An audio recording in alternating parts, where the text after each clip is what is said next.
questions to ask throughout a campaign with the confidence rising. I told WDF don't switch, good times are coming on even deep diving. Fan cams, reactions, watch along, still the pride of London thriving. The Eagles of South, they flying. Keep your eyes on us, we ain't hiding.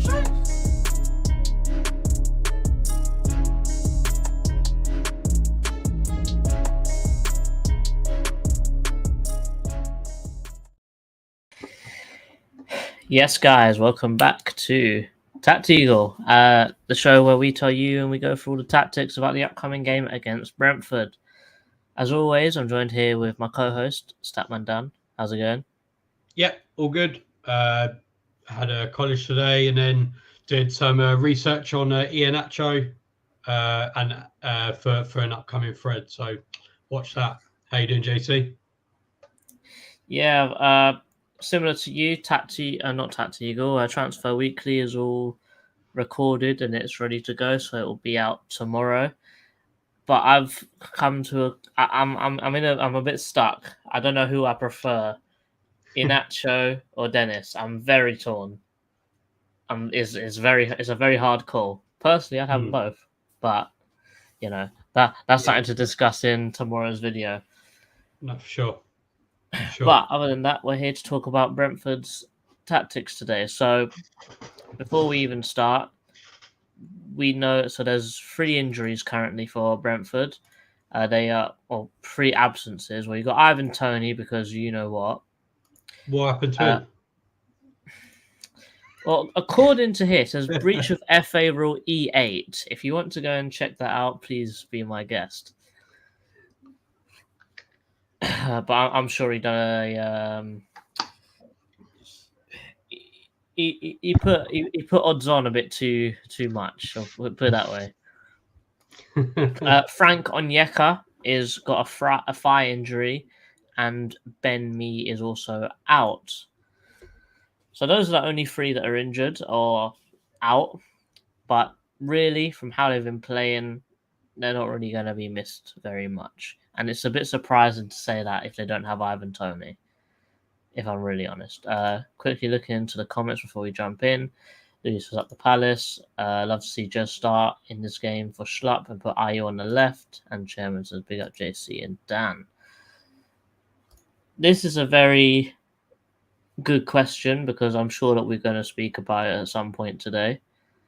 And I think with how Brentford play with their formation, that we might need something a bit more technical to break down their 5-back, basically. But other than that, we'll get straight into it. I will share my screen. And this is what I've gone for the predicted 11s. So I know in my heart that Roy is not going to put Jez in. He's not going to start him in this game because this game is very important. Obviously, all games are important, but teams that are going to be in and around us, we want to have the best chance of winning. In the black, because I'm sure we're going to be wearing the black kit again. So we've got Johnstone, Mitchell, Gay, Anderson, Ward, with Lerma, Decore, Eze in midfield, with Schlupp on the left, Edouard through the middle, and Ayu on the right. Dan, have you got any changes for your starting 11 for Palace? No, that's exactly what I think Roy's going to go for. Personally, I would go Ayu left and then Ahamada on the right. Personally, but I don't think Roy will do that. Mm-hmm. Going to Brentford now, they've got Flecken in goal with Henry and Hickey as their wing backs, with Ajer, Pinnock, and Collins as the 3 centre backs, with Norgard playing the 6 role, Jensen and Janelt both playing as an 8, with Mbeumo and Wissa up front. Do you agree as well? I think they're going to play a 4. The reason why I think that is because they played that last week against Fulham. And I think we're of a similar level to Fulham. So I think that they'll roll out a 4 to begin with. And if they score, then it would surprise me to see exactly what you've put there. Mm-hmm. But yeah, how it's set up is pretty interesting because they can make multiple formations out of this. just by swapping the midfield around. So if you've seen, I think Thomas Frank's done a video on Tactical Masterclass, didn't he? Which is a pretty interesting video to watch if you haven't watched it, so I highly suggest it. But he talks about this formation gives him lots of different options of how he can play with his front line, like attacking or defending. So he can switch between this to having 2 6s, a 10, and then 2 strikers, or maybe even switching over to something like this. So they can have many different ways of changing their formation just with a few players moving around here and there. And also because of how Franks plays, he likes to dominate the midfield. If he does play a 5-back, don't be surprised if one of the fullbacks step up to press and it sort of goes in like a off-centered 4-4-2. Like, so that, for example, if the ball is where Schlupp is, it wouldn't, and then so they're like this. So the ball where Schlupp is, Henry will probably come up about here, and then the team will sort of swarm around here. They always want to go for that second ball. And I think that's one part that we're going to be talking a lot on today, because I think that's one of their main game plans is always win that second ball. Yeah, no, for sure. Do you want to go first or shall I? I think you've gone first every time so far. So you go for it. Let me jump in.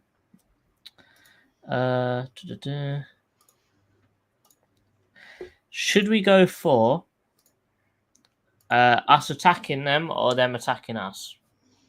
What did I do last week? I did defense, didn't I? So yeah, you do defense this week then. Cool.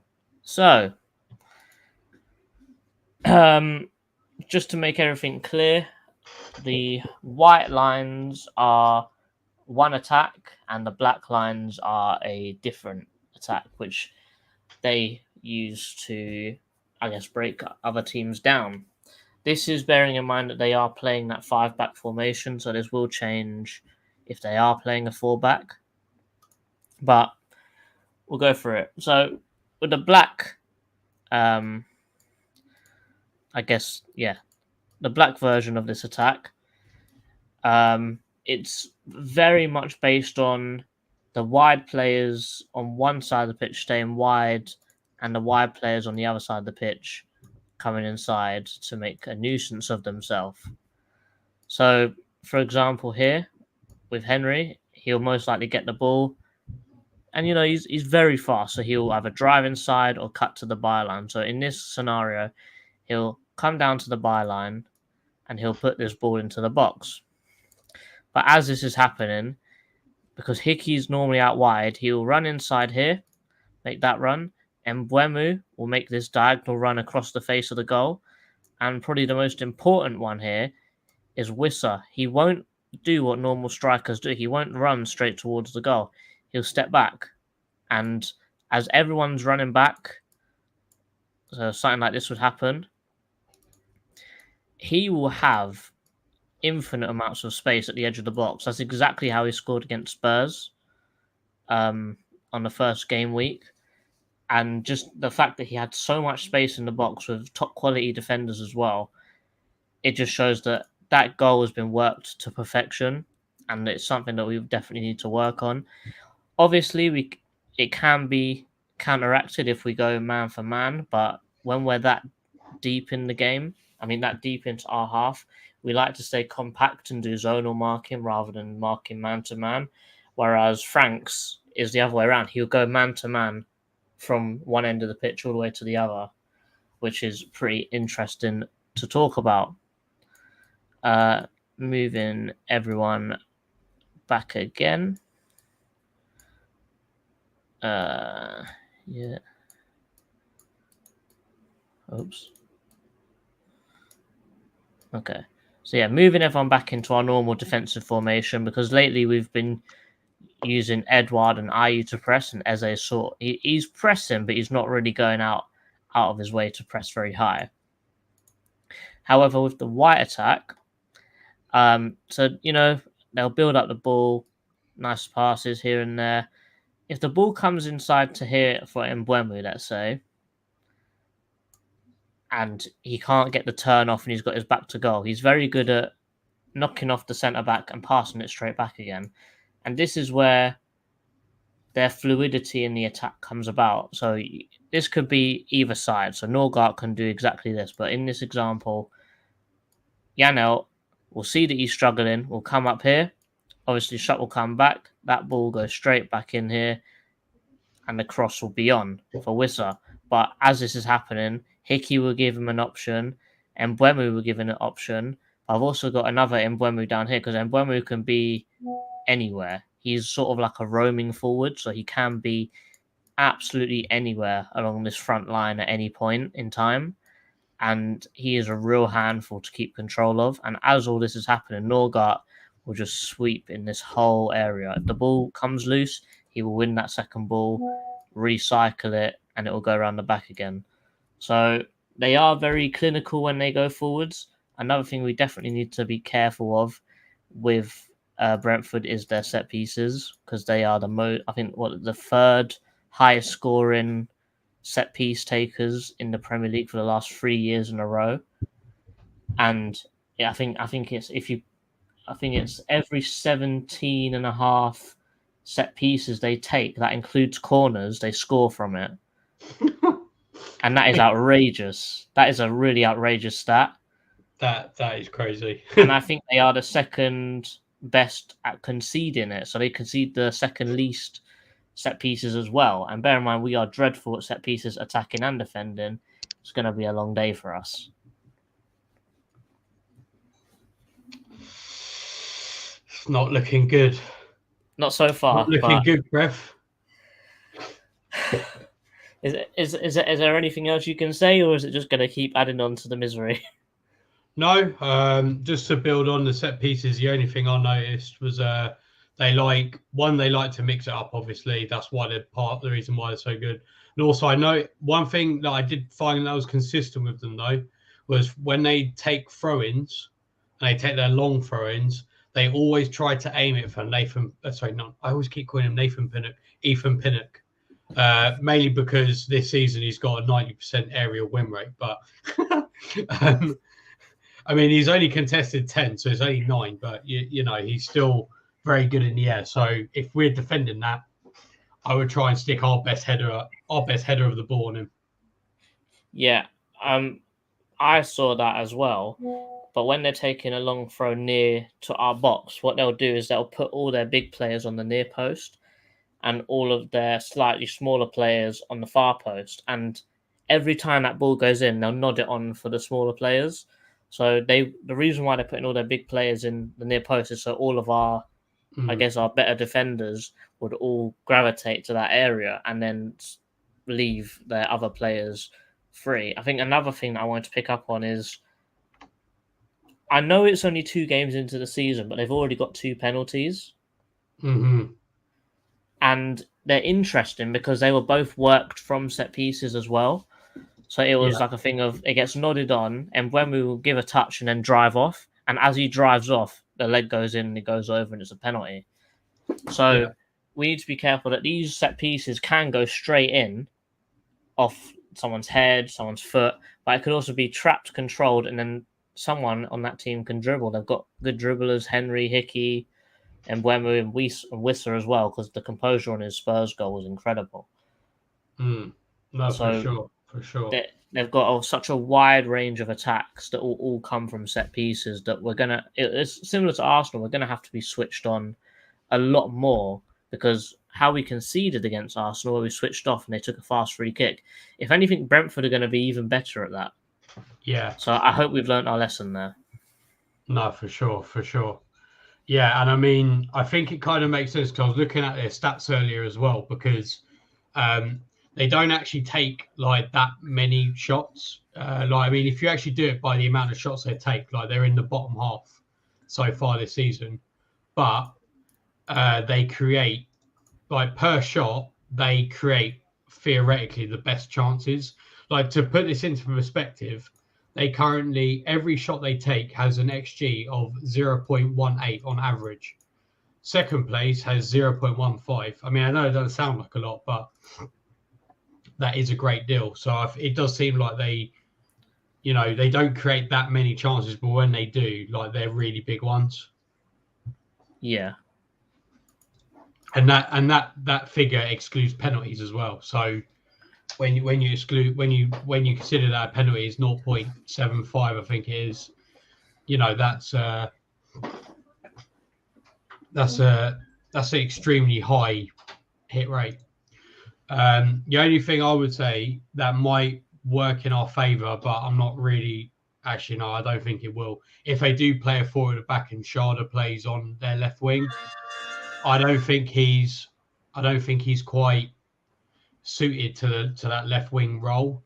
So that might be something that might help us if they do play him on the left wing.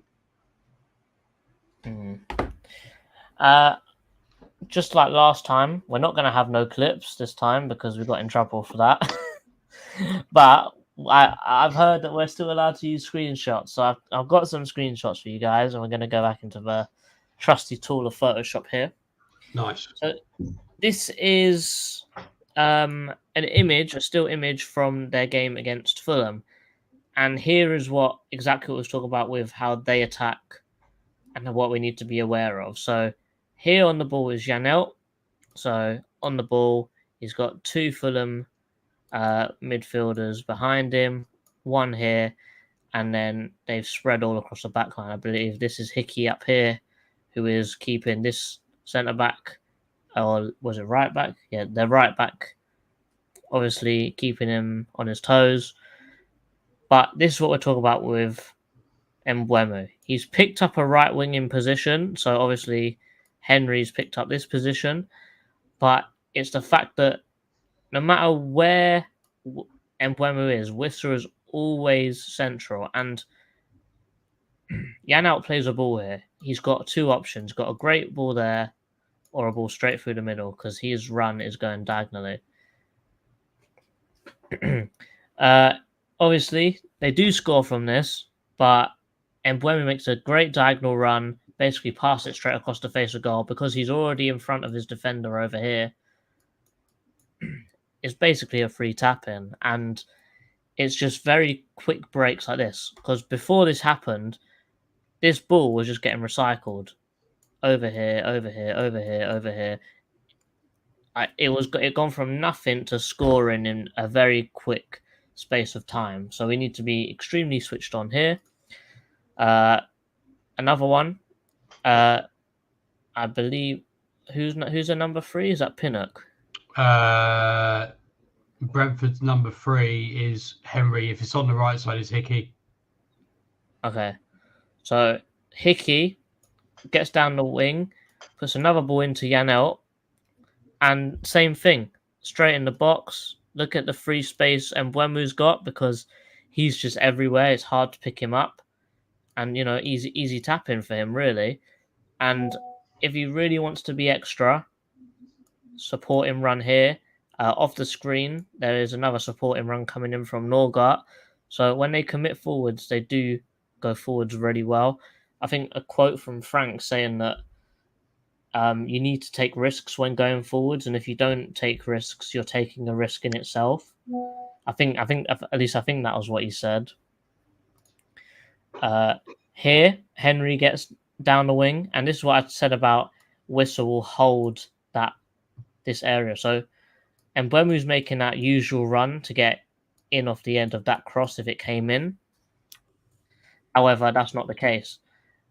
Wissa sort of strolls into the box. He runs straight past him. There's no one here. So obviously it's a very quick counter-attack. And he's just got so much space in the box. He takes the touch, takes his time, and picks his mark, and really scores a very nice and simple goal for himself. Finally, winning the second ball off of headers. So when the header comes in, so obviously ball comes over into here, and this player jumped for it and clearly lost the ball to Wissa here. As we can see, Hickey's pushed into the midfield, so now they've got a midfield 4. Obviously, as we said earlier, they surround the ball, try and grab that ball as fast as possible and lay it off. And Norgard is very quick. He didn't even take a touch. His first touch is to ping a ball forwards. And here's where we see Wissa and Mbeumo swap slightly. Wissa's the one carrying the ball down the wing, and Mbeumo's here. Basically, they don't do none of this cutback, nothing fancy. Drive straight down to the edge of the box, cross it in, and Mbeumo taps it in. So many different types of attack, and because of it reminds me of how we played against Chelsea at Stamford Bridge. I don't know if you remember that game where Townsend and Zaha played up front because Benteke was injured. Yeah. How those two were sort of always roaming, never really in a fixed position, and it confused the defense so much that they started scoring. And I think it's a very similar case here. And it's even though it's only two up front, it's still a very vicious two because Mbeumo's on fire right now, and so is Wissa, to be fair. And Mbeumo's so quick as well. Like I watched one of the games, and like he's so quick. Like I actually kind of fear about our left hand side. I'm not gonna lie.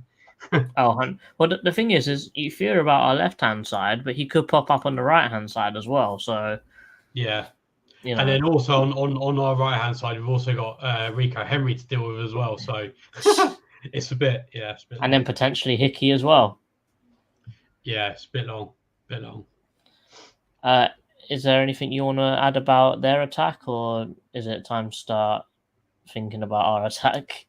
Yeah, no, I think I haven't got anything else. All right, do you want to take us through how we can break them down?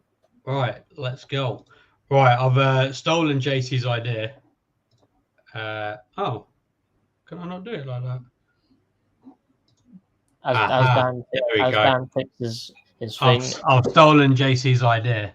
Chairman's here saying, I heard Thomas Frank watches TACT-EAGLE for ideas. Oh, 100%. 100%. And Rich is in the building. I might even just make some rubbish up and throw him off the scent. Why not? So, one thing I noticed against Fulham, what they did. So, again, this is I'm assuming that they're playing in a back four. So let's see. Just double check. Right. So this is the best one to show you. So what I noticed is that they they'll, even though the formation says in this particular game it was a 4-3-3. I noticed that they kind of defend this low block in like a 4-4-2. So as you can see there, just give me that. Wait, we can see that all right, yeah? Yeah. All right, so yeah, so you've got your four midfielders, and you've got your four defenders. All right, simple. And they'll kind of settle into this in this low block. Now you're probably thinking, hang on a minute, Mr. Norgard, why is he so high up? Surely you'd expect someone like maybe Sharda or Mbeumo to maybe be up there with Wissa there. Well, that's because what they do is that they'll actually who this four is depends on what side of the pitch they're on. So before this happened, the ball was over here with Diop, and then he's just passed it over there. Okay, so what happens now? Then I'll do this in blue. So now what happens is that Norgard will drop back into this four. So he's going to end up over here somewhere, and then instead, I think that's Jensen. Jensen will then step up and take his place. So he's going to end up over here. So they're still maintaining that four. They're still maintaining that four in midfield, but depending on whoever side it is, that's what they'll do. You're probably thinking, okay, how can we break this down? I mean, for me, any 4-4-2 I think is quite exploitable, just because you have the natural gaps in the defense. So let me do this in a slightly different color. So for example, I know I keep banging on about this, but these half spaces in here, this half space in here, this half space in here. These are all spaces that if we got runners, they can run into. Okay, so if we stick a player in these gaps, theoretically they'll find space. Okay. What Brentford do to try and negate this is, so let's say man to man, don't they? That's the thing of them. Yeah, no, they do. So, like, say for example, I think so. Let's say 28 has the ball here. I don't know who that is. 28 has the ball. What Norgard would have done is pushed up right to them, so then he's forced back. That's what they'll do, and the same again. What they'll do. So I said about him dropping back. Jensen will follow this player here. Like they will follow. Like they're not. It's not like you just said, Jason. They're not a zonal team. They do try to track their markers. But that said, if we are able to find these spaces, again, there's a natural space in between the lines of defence. Okay, so like we see here, we've got this player here. Don't know who that is, and this player here, who I think is Harry Wilson, even though he looks like a Brazilian drug. Oh. Okay. Yeah, I think the first one's Jimenez. Yeah, I think you're right, because I know they've got two blonde players now. One's Pereira and one is Wilson, because apparently the commentator said that he tried to dye his hair, but he messed it up. Wilson. Yeah. So yeah. But you see what I mean. So if we could get players like Eze in these positions, I think if they're able to turn, that's going to be very beneficial to us. Not necessarily Eze. I think you could do a job there. Schlupp as well. We know he likes to make those darting runs. Or even Hammoнд, we know his dribbling ability is really good. So if we get players in those positions, I think that's where we could deal the most damage. So in terms of the positioning, I think that's maybe how we could exploit them. Mm-hmm. And with them, because they do go man for man, if we overload that man for man, make it a 2-on-1, then it becomes a whole different story, because then you highly doubt he's going to win in that 2v1 situation. And then also, if it's a man for man marking, Eze can beat a man, and if you beat the man, then I'm not saying he's through on goal, but it makes it a lot easier that there's no more players zonally marking the space. They're all man for man. Mm-hmm. So 100%. if he's in space, if he beats his man, there should theoretically not be anyone in front of him. Yeah, no, 100%. And actually, that's a good point I didn't mention, actually. But yeah, you have these two players here. Okay, this is Fulham's fullback there. So imagine, okay, I know Ward doesn't usually go that far of the pitch, but imagine that was Ward. Imagine this is Eze, and imagine then Ayu's over here somewhere. Like you said, we've automatically got an overload. And if and then even if then you then beat a player, well, say Eze makes that run, well, we get the ball over here, Eze makes that run, goes through, like you said, he can beat a man, he could beat Nathan Collins here, and then he's through on goal. So that's how I think we could exploit them defensively. I'm going to ignore that because I've changed my mind about that. So one thing about their defense is that they are very drilled. Actually, no, so that's about defense. Ignore me. Sorry. So I'm going to move on to their crossfield weakness. So as JC alluded to earlier, the way they defend, they like to crowd the ball out, and I noticed that they do defend a lot on one side. So as you can see there, we've got 1, 2, 3, 4, 5 Brentford players on that side of the pitch, and they'll do that all game. I suspect the reason why is because if you've got the touchline there, that kind of acts as like a defender. Like this Fulham player, if he receives a ball, like he can't go there because he'll lose the ball. So he's then got 5 players there to contend with. So one thing I think that we could do therefore is we could try and create it so we ping that ball over there as soon as we can. So we draw the players onto this side of the pitch and then use it to then ping a crossfield ball. So imagine, and I think we could do that. Like, say for example, this could be Lerma, this could be Anderson. No, sorry, that'd be Gay on that side of the pitch. Lerma, Gay on that side of the pitch, I think they're more than capable of pinging a pass over there. Same with the other side. If this is reversed, I think Anderson or Decore would also be able to do it, assuming that our left back or right back just pushes up a little bit. So if we say that's our left back, and then this is Lerma or Anderson, especially on this side as well, because I have noticed that Lerma has seemed to fill in on the left hand side when the fullback goes up. So perhaps, I don't know. Yeah, Lerma's done that on the left side, and Decore seems to do it on the right side. So yeah, exactly. So if they're in that position, they're in a good position to ping that across. Lerma, I know, can do it. Gay, I know, can do it. Anderson, I know, can do it. Check Decore, I've not really seen do it, but I don't see why he couldn't do it. I've seen him do straight crossfield. I've never seen him do a diag, but it's not much different, really, is it?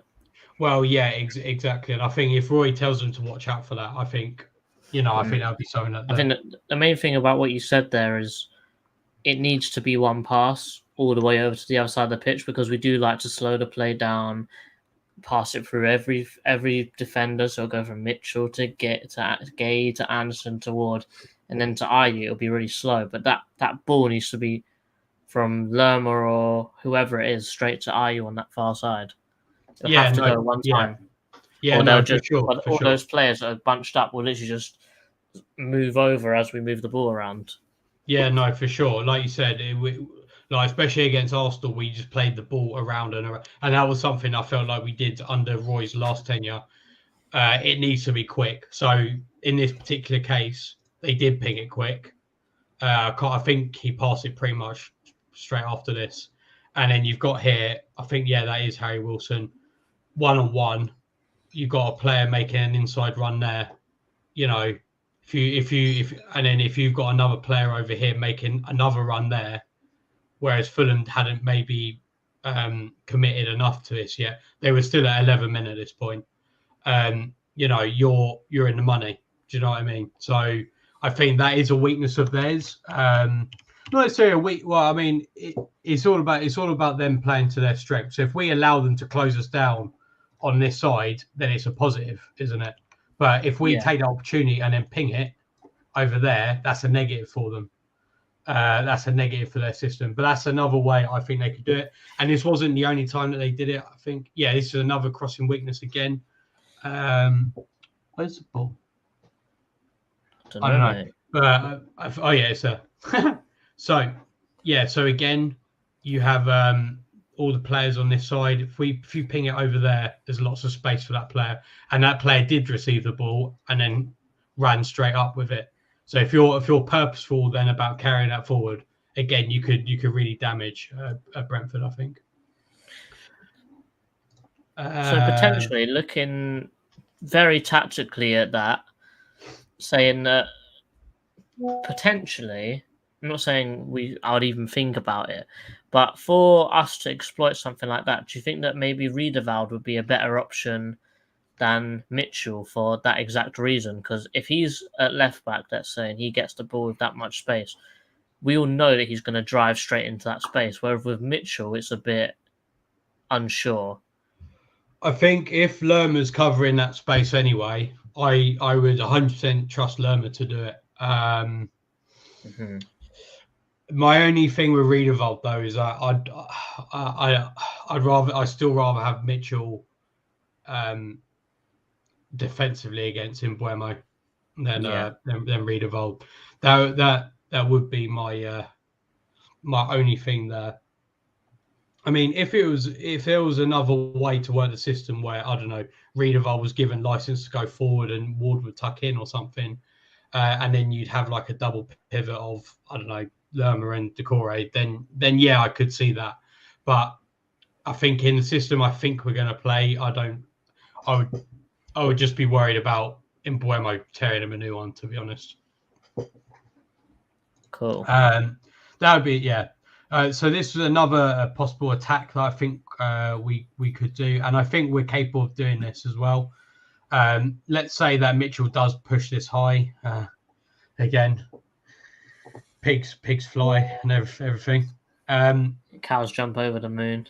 Yeah, exactly. So there's 4 Fulham players there. So let's say This was Lerma. This is Mitchell. This is Eze roaming, and then this is Schlupp making a darting run into the thing. Now, what happened here was very simple. It was very simple. All they did was go like that, and then go like that, and then, like I said earlier, with the with this, you've got that space in the middle there. They've run in straight into that space. And again, if you're smart about it, they've got 3 players here. If you're smart about it, you can make another very good opportunity because, they've got Rico Henry over there. Actually, I think that's Rico Henry down there. Again, they've got 3 players there. They're straight through. So assume that they've got on there. Pinnock's going to have to come over, and then you've got effectively 3 players on 2 if Rico Henry is able to get back. So again, alluding to what I said earlier, that shows how it is actually possible. And in the game against Fulham, it was possible. To be honest with you, I thought the game against Fulham, they were relatively even. The first goal that they scored was a massive defensive error. And then obviously once you're 1-0 down to Brentford, they're going to chuck loads of players behind it and they're going to make it difficult. And then it was only a penalty, and then the second goal was a penalty. So, and then in that they also then had a man sent off. Tim Ream got sent off for a second yellow. So, even though they did win 3-0, it was quite even for the first 42 minutes or so. Another thing as well, I think their goalkeeper is very pressable. So I'm going to come to this one. So this was a moment where they did almost manage to press the goalkeeper. It was a very simple press. I mean, I thought Fulham's press was a bit half-assed, if I'm to be honest. I think if this was like a Newcastle or someone like that, I think Brentford would have been a bit torn apart. Flecken, I think, is a good goalkeeper, but I think he's not no David Raya, though, is he? No, exactly. Like in this position, I would have fully expected David Raya to have just pinged a pass straight out there. But Flecken, Raya probably would have taken a touch and dribbled away, and then made a pass. Well, yeah. I mean, either way, I think he was a lot more comfortable on the ball than Flecken is. Like I said, he's a good shot stopper, but I think he's a better shot stopper than Raya is. But I think distribution-wise, I think he's not as good. And I think he's very pressable because, yeah, like you said, he took a touch there, and then he almost got closed down again. You've got two players on there. I think what he did was he did that. Yeah, no, sorry, he did that, and he found I think that's Jensen. If you're just a bit more committed, let's say that this is Ayew and this is Edouard, all you need is for Schlupp to be marking this player, and then Eze to be marking this player come over and mark this player, and they've got no out. I mean, he can't go that way because theoretically Edouard would be there. Can't go that way because Ayew will be there. So again, like I said, I think their goalkeeper is very pressable. So that would be something that I would like to see. And I know Edouard, I personally, I think Edouard's quite good at pressing. I think people give him some stick for it, but I think his press is actually quite good in comparison to most strikers. Yeah, that was it. That was all I had in terms of trying to attack them. So to summarize, it was just if they do defend like this, use those half spaces, use the space in between here too. We got players who really like to exploit that, so I think that'd be work really well for us. Again, try and switch the ball as much as possible, because they do like to crowd the side of the pitch that the ball is on. Similar again, and then finally, that's the same as exploiting those gaps. And finally, just pressing the goalkeeper, because I do think they are vulnerable from there. Sweet. Going into the comments quickly. Rich saying, I'd start a Hamada over Jez for Schlupp this game. Start Jez against Wolves. Yeah, that's what I said earlier, yeah. Well, looking at how Wolves are losing Cunha as well, it looks like Derry might have to play for Wolves, which will be fun. Parish should get Che Adams, help Palace.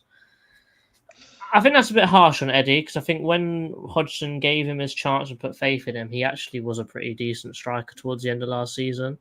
But we definitely still need someone else. And I don't think Che Adams is the one. Well, I'm doing a bit of spoilers, but I've done a bit of research on Iheanacho today, and I think he would fit our team well. And I need to do a bit more research. This is very early days, but I'd like to think that Iheanacho and Edouard would work quite well together as well. Edouard on the left. Well, as in they can switch. Like I didn't realize how much Iheanacho actually drops deep and comes to the left as well. So I could really see them two working well together. That's what I'd like to think. But they said it's very early days, and I'll talk about that in the thread a bit more when I've actually properly researched that.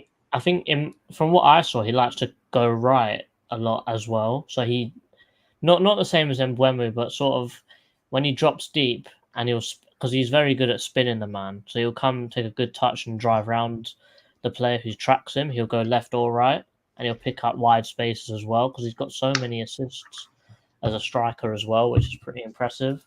Yeah, Mitchell's ready to digress what's happened, and Chairman says no competition for his position, and that is 100%. Yeah. Will Gallagher come back? I don't think Pochret. I don't think we need him. I really don't. Yeah. I don't see right now our midfield is better than him. And also, like, what role does he fit? I mean, when he was really good, we played a flat three, and he used to veer off to the wings, put crosses in, and make late runs into the box. So which of our midfielders does that anymore? Yeah, I mean, maybe Eze, I guess, but I don't think that role's the same. I don't think paying what they want for Gallagher as a backup is just not feasible for us at all, because they're going to want about £30 million, even if he is dreadful for Chelsea. So £30 million on someone that's probably not going to play very much is just not worth it for Palace. It's just not going to happen. And finally, I know Dan had a little rant about this beforehand.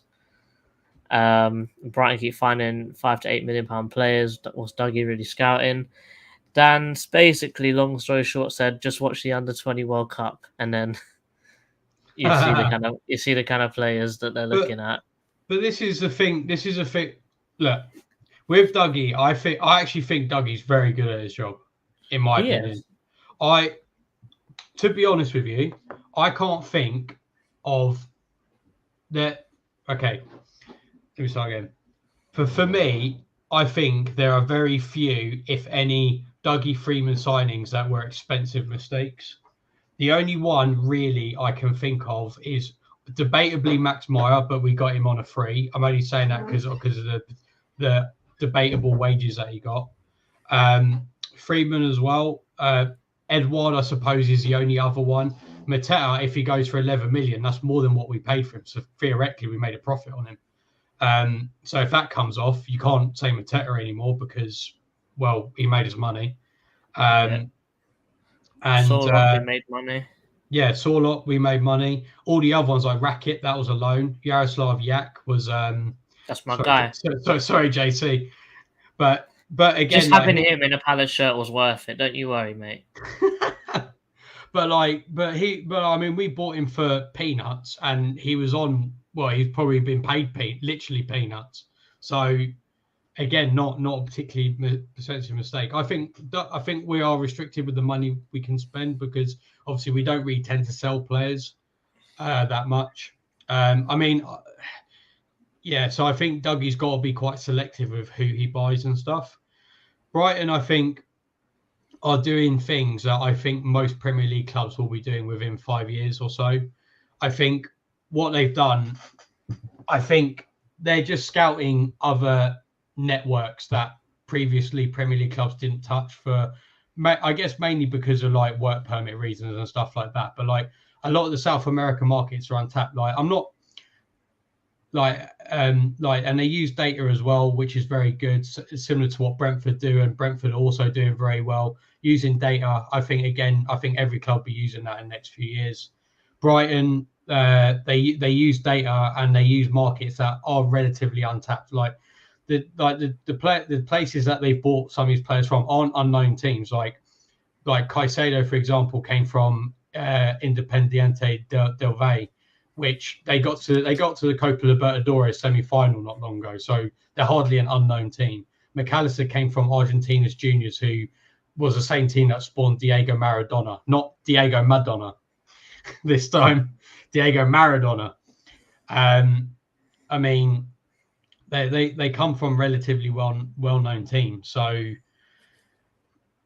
this is the thing. And I know they're about to sign another player, or they were looking to sign another player from Boca Juniors. I mean, everyone's heard of everyone here's heard of Boca Juniors. So it's just a matter of actually building those networks and actually like using them and actually like taking the chance on them. Like I know we've started doing that with Matias França, and I'd like to see a bit more of that. And I'd like to think that part of our relationship with Botafogo was the reason why we signed Matias França. Also, there is also another Flamengo player who I think is very good, and I actually added Steve Parish with a little suggestion, just saying, "Oi, mate." No, it wasn't like anything bad. I literally just had him saying he's a good player, and I'd like to think that they saw França off the back of that, but who knows? Well, you never know. And Sheffield United have paid 20 million for Cameron Archer, who had a pretty all right under-20 World Cup as well, didn't he? So that's the difference between looking at these untapped markets and English tax, who play literally double.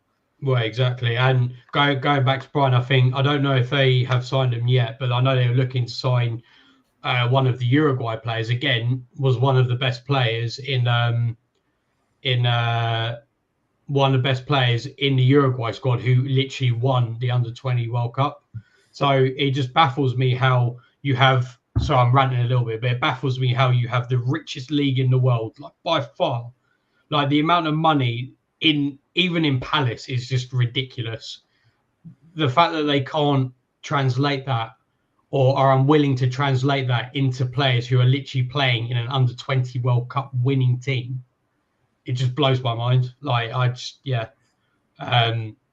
like I said, I think within 5 years, I think every Premier League team will do it. And I think any team who's not doing it won't be in the Premier League. Yeah. Before we round out, Mitch Blank says, our Polish prince we will never forget. I'm sure he's talking about Yak. Don't worry, mate. We will never forget on this channel. Finally, from the chairman rumour, we're looking at an Argentinian striker. That is Pablo Solare, I believe. He plays for River Plate. Last season, he had 18 goal contributions, 8 goals, 10 assists. But I think he's more of a winger, though, in my opinion. He's more of a right winger. Yeah, I remember Googling. I don't know a lot about him, but I've been Googling. I Googled him not long ago, yeah. Fair play. Mm-hmm. Coach's Corner says, this show's really inspired me to do my own tactical show. Big up you guys. Mate, trust me, do it. Up, mate. 100%. We're here just trying to show what we think about games, and you know, if you want to do it too, then you know, there's no wrong answer and there's no right answer. It's just all our opinions and seeing trends and, you know, see what happens. Yeah, 100%. But to be fair, Dan, I mean, you've got a few things right last season and so far this season, so... Yeah. Yeah. We're like like we got a crystal ball or something. If only we could place bets on how we concede goals or score goals. Oh, that would be incredible, mate. We'd be millionaires. Yeah, yeah. I'll be doing it with a much nicer background. I'll be telling you that for a start. I'll be in like somewhere sunny on a beach somewhere. I'd have a studio. Yeah. Embuemo's going to cut in and ruin Tyron Mitchell. Yeah. Yeah. TACT-EAGLEs will become shorts, not videos. But guys, thank you very much for joining us.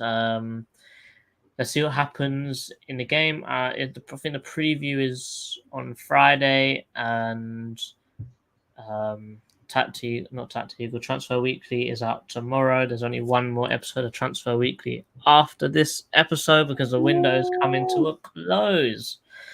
And Nice. everyone on Eagle Eye Football is going to get involved.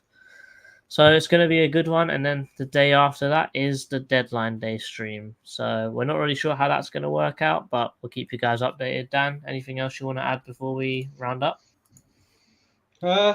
No. Oh, do we do score predictions on this? I can't remember. Yeah, why not? 1-1. Yeah, 1-1. I think it's inevitable. I just need that meme of Thanos. I am inevitable. I can't click. That's my problem. Oh, that's all right. There you go. Statman Dan's got you there. But guys, thank you very much for watching, and we'll see you next week. As always, up the Palace. Eagles!